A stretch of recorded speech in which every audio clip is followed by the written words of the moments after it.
Grabando. Ok, presento. Ok, muy bien. Señores, hay un problema. Esta presentación me acabo de dar cuenta que no está en su disco. Entonces lo que voy a hacer es subirla a la plataforma y van a poderla bajar de ahí. Pero sí, sí me acabo de dar cuenta que ponen la unidad 12 y aparece derecho de guerra, o más bien derecho internacional humanitario. Entonces, ahí hubo un error, lo voy a solucionar, pero mientras esta la voy a poner en la plataforma para que la bajen y la puedan juntar con sus archivos de la materia. ¿Ok? Estamos hablando del derecho de preguerra. Yo comentaba, hay figuras de autotutela en casi todas las ramas del derecho. Por ejemplo, en materia penal, la legítima defensa, que se supone que existe y que se supone que es un medio de autotutela, que hoy pues está muy tergiversado, muy problemado, ya no se considera, te tienen que investigar prácticamente para ver si de veras se acredita o no se acredita la legítima defensa, cuando antes pues simplemente alegando legítima defensa, pues muchas veces salías libre. Entonces pues ya no es así. Pero cuando nosotros estamos hablando de autotutela, pues hay un caso muy emblemático que sucede en el ámbito de limitación de propiedades. Si tú tienes tu propiedad y el límite, hay un árbol del vecino y las ramas del árbol del vecino están de tu lado, pues con toda la pena del mundo vas y las cortas, principalmente porque no debe de existir esa situación. Y nadie te tiene que dar permiso, ni siquiera el vecino. O sea, si se pasan a tu propiedad, tú tienes toda la facultad de cortarlas sin ningún problema. Eso se llama autotutela. Durante muchísimo tiempo la autotutela ha tenido que evolucionar. El caso, por ejemplo, de que era un homicidio atenuado si el marido encontraba a los amantes en su casa o encontraba a su mujer siéndole infiel, pues que le soltaba los balazos de la pistola y resulta ser que salía hasta libre, porque estaba lavando su honor, que pues, obviamente ya no, eso queda más manchado que otra cosa.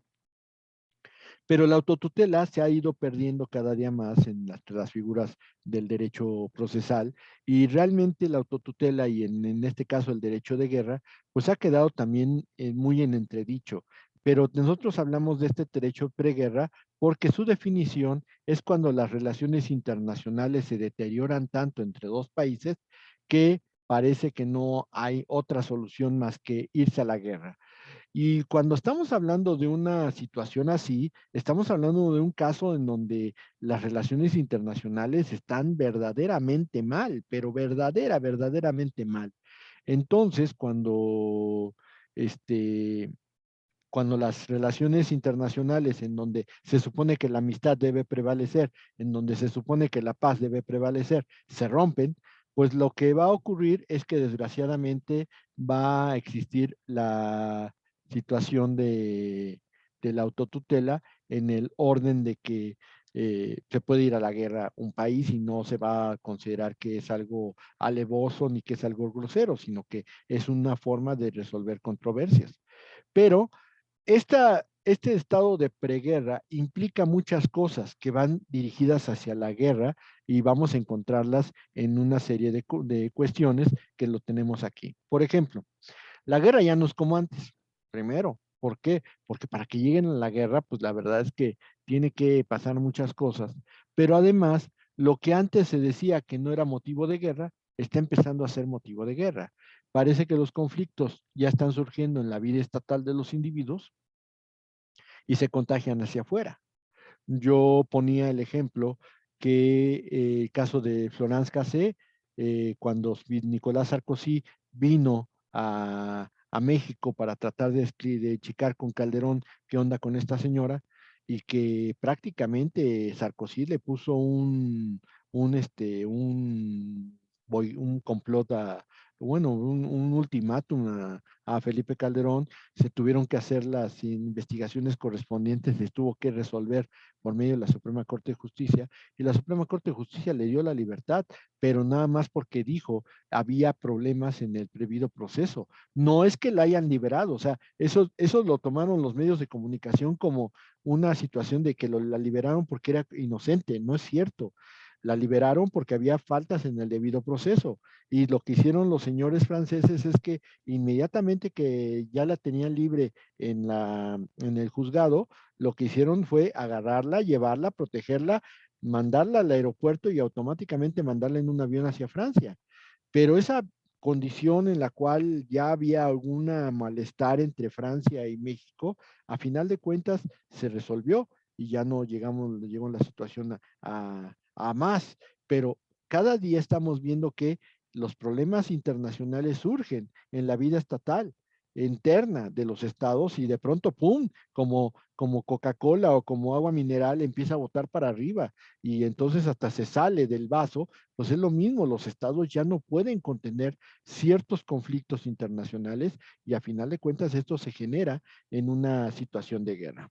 Ahora, el derecho internacional humanitario sustituye al derecho de guerra desde hace muchísimo tiempo. O sea, nada más que antes seguían diciendo que era el derecho de guerra. Ahora es el derecho internacional humanitario.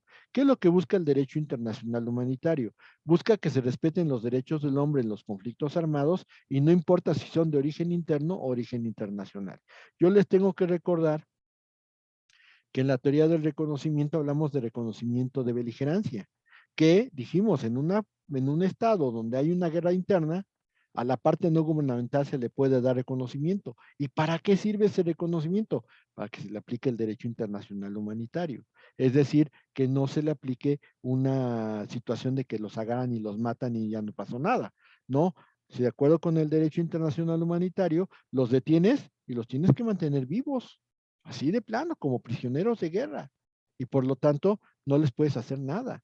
Entonces, ese es el manejo que se hace a nivel internacional del derecho internacional humanitario y hago notar que no solamente son cuestiones de guerra, sino también hablamos de cuestiones de luchas armadas internas. Ahora, realmente la preguerra estudia infinidad de fenómenos internacionales que hacen fácil la comprensión de los conflictos armados. Aquí no importa si son entre estados o son internos. Y Seara, nuestro maestro Modesto Seara, dice, lo que verdaderamente caracteriza al estado de preguerra es que se trata de una situación originada por cualquier causa o por varias concurrentes, que incluso puede ser un conflicto individual que se ha ido complicando paulatinamente y que al introducir un elemento anormal en las relaciones internacionales hacen prever un posterior desenlace hacia la guerra y prefija los campos y posiciones del conflicto.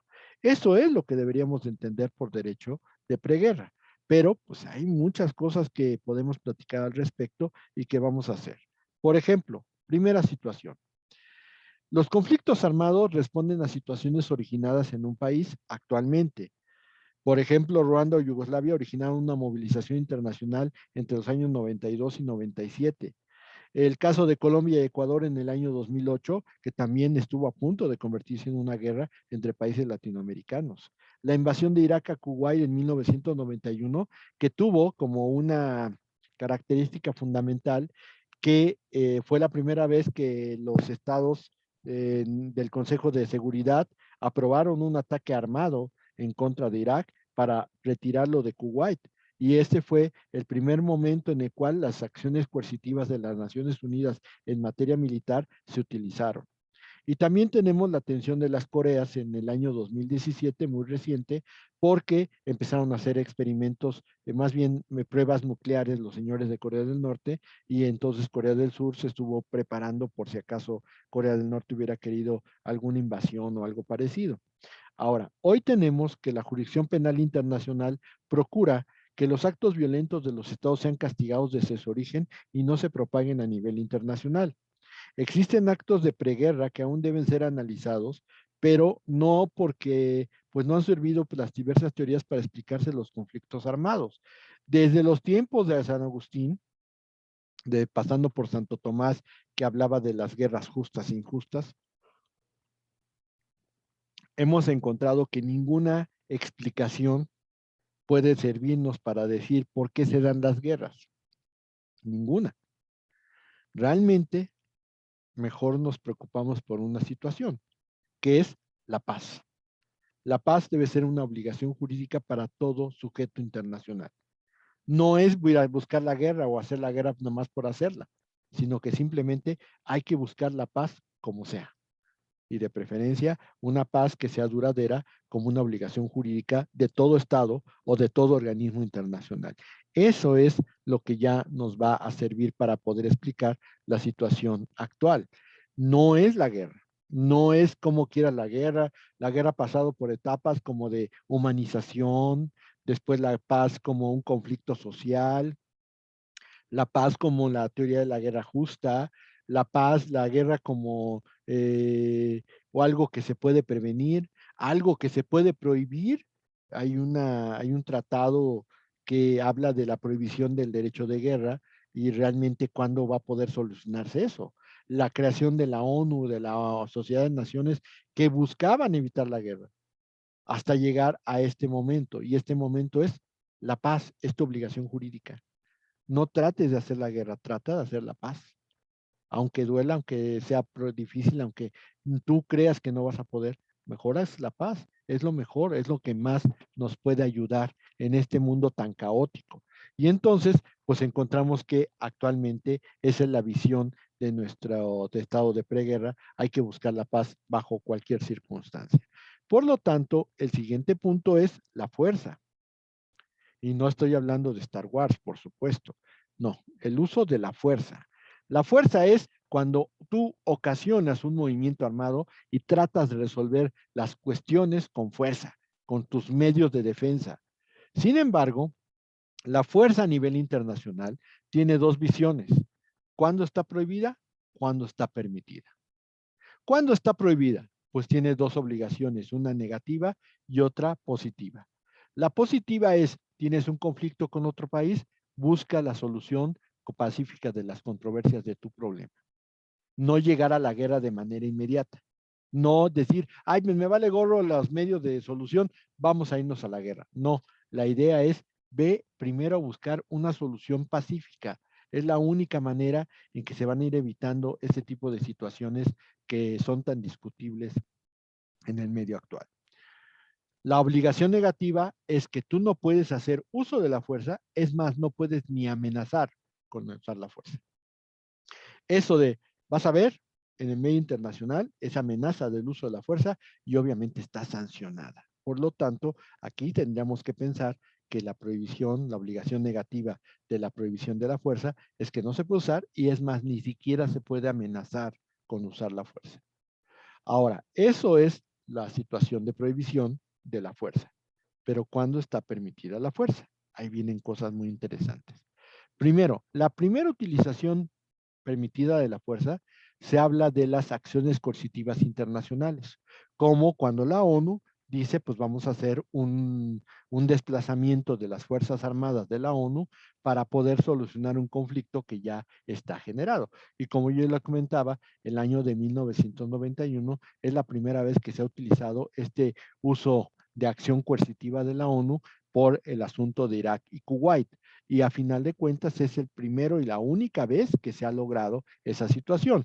Como lo comentábamos el miércoles, si ya vieron con la plática, a México le tocó la presidencia en el año 2001, cuando después de la caída de las Torres Gemelas, resulta ser que México estaba presidiendo el Consejo de Seguridad y le tocó la votación para hacer una nueva acción coercitiva de la fuerza en las Naciones Unidas. Obviamente hubo oposición de ciertos países, no consideraron que fuera conveniente en esta ocasión hacer una acción coercitiva y entonces el presidente de México y algunos otros estados pues, votaron en contra y no se logró. Lo que pasó es que Estados Unidos se lanzó por la libre y entonces hicieron su asunto ahí en Irak, en Afganistán, en Pakistán y en otros países musulmanes y a final de cuentas con las consecuencias que todos sabemos hasta el momento. Ahora, esa acción coercitiva está regulada por la Carta de las Naciones Unidas y se tiene que cumplir de acuerdo con esa Carta de las Naciones Unidas. No es nada más de que ya quiero hacer una acción coercitiva y ya se va a cumplir a la hora que yo quiera, que eso es lo que pensó Estados Unidos que iba a suceder y no le pasó en la segunda ocasión.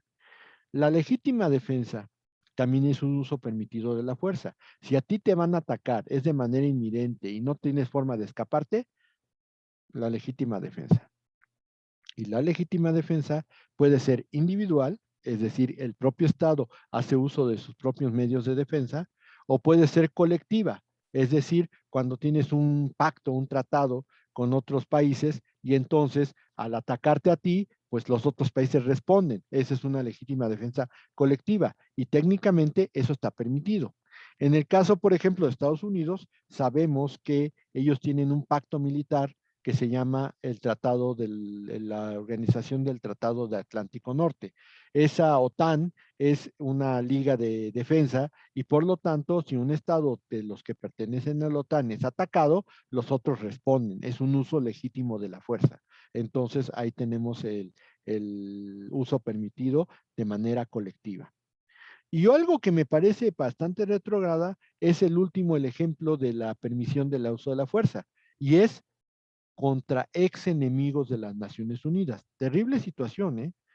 Cuando estamos hablando del origen de las Naciones Unidas, lo dejamos muy en claro. Las Naciones Unidas eran Estados Unidos, Gran Bretaña y la URSS.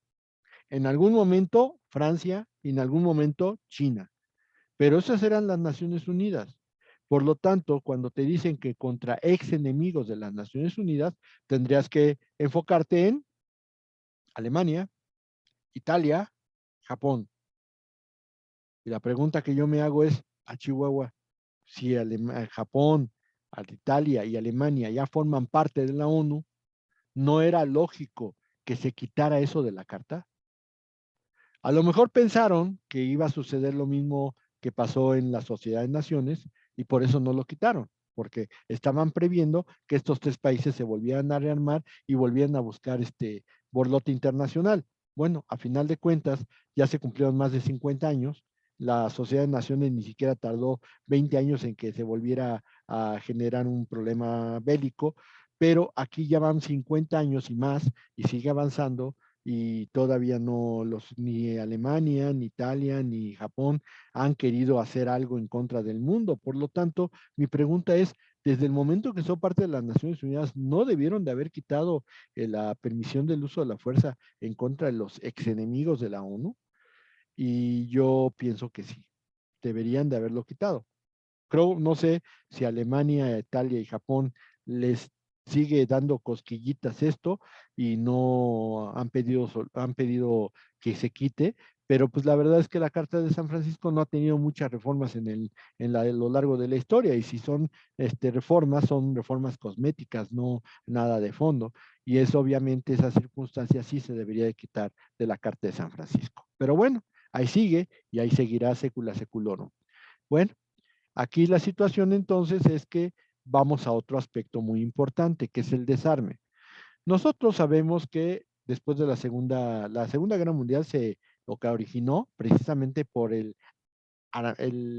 el armamentismo por parte de Alemania. Y una vez que Alemania tuvo las fuerzas y las armas para poder tratar de conquistar Europa, se lanzó como el Borras y trató de conquistar Europa con las consecuencias que todos sabemos.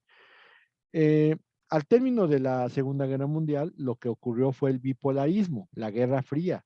Entonces, pues con la Guerra Fría, pues los países, tanto la URSS como Estados Unidos, hicieron armas nucleares y por lo tanto, durante muchísimo tiempo después de la Segunda Guerra Mundial, los países empezaron a sentir que en cualquier momento se soltaba un grave problema. Hoy es preocupante porque no solo son los países se siguen armando, sino que ahora el crimen organizado en muchos países está mejor armado que muchos ejércitos. El caso es México. México tiene un problema en ese sentido. Y entonces, por ejemplo, se han hecho tratados sobre control de armas, pero el problema es que mientras Estados Unidos sigue manejando que las armas son fundamentales para su sistema político, porque son la forma de defenderse del tirano, Es decir, si hay un presidente que no les gusta en Estados Unidos, lo van y hacen una revolución y lo tiran. Esa es la idea de las, de las armas, a final de cuentas.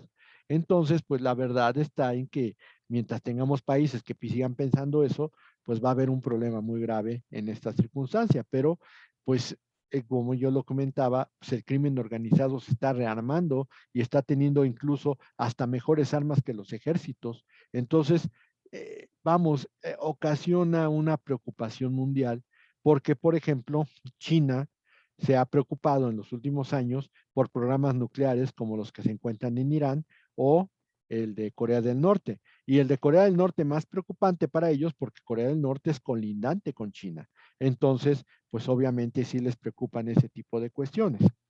Nosotros debemos de entender que ha habido una cantidad impresionante de tratados sobre desarme. Por ejemplo, las dos conferencias de paz de La Haya del 80 en 1899 y 1907, la Sociedad de Naciones, que aunque trató de controlar las armas, pues no lo logró y se desembocó en la Segunda Guerra Mundial, la Organización de las Naciones Unidas, que pues con todo y todo, ahí más o menos puede haber podido controlar algo de eso. Hay un centenar de tratados sobre armas.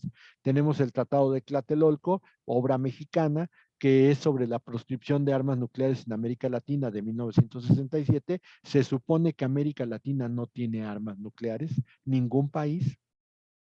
Y digo, se supone, así tendríamos que ponerlo entre comillas, principalmente porque yo tengo entendido que tanto Argentina como Brasil sí han buscado la creación del arma nuclear, pero pues no lo van a declarar porque pues, están este compromiso de la proscripción de armas nucleares.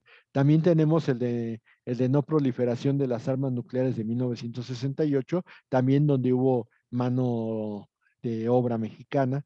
Tenemos el de la prohibición de desarrollo, producción y almacenamiento de armas bacteriológicas y toxínicas y sobre su destrucción de 1972. Esto es cuando a veces ampolletas con ciertas enfermedades para que se enfermen las personas y se vayan muriendo y dejen de oponer oposición. Las toxínicas es cuando se usan gases tóxicos como el gas mostaza, el gas pimienta, que no deben de ser utilizados para la guerra. El de prohibición y restricciones al uso de ciertas armas convencionales que pudieran considerarse de excesivamente nocivas o de efectos indiscriminados de 1980, con 3 protocolos sobre 3 tipos de armas, bacteriológicas, químicas y toxínicas. El de la prohibición de uso y desarrollo y almacenamiento de armas químicas de 1999. Y por ejemplo, en el 2000, ¿qué habrá sido? 2009, 2010, se desarrolló uno sobre control de armas, en el cual se supone que los países que producen armas tienen que tenerlas registradas para saber a dónde llegan estas armas, por qué llegaron allá, cómo se hicieron los traslados y las ventas. No he podido hacer más este aspecto porque muchos dirían, es que entonces ese tratado de armas debería de ser que ningún país pueda permitir el uso indiscriminado de armas. Y a final de cuentas eso siempre se ha considerado que es una situación exclusivamente de los países de manera interna. Ese es el grave problema.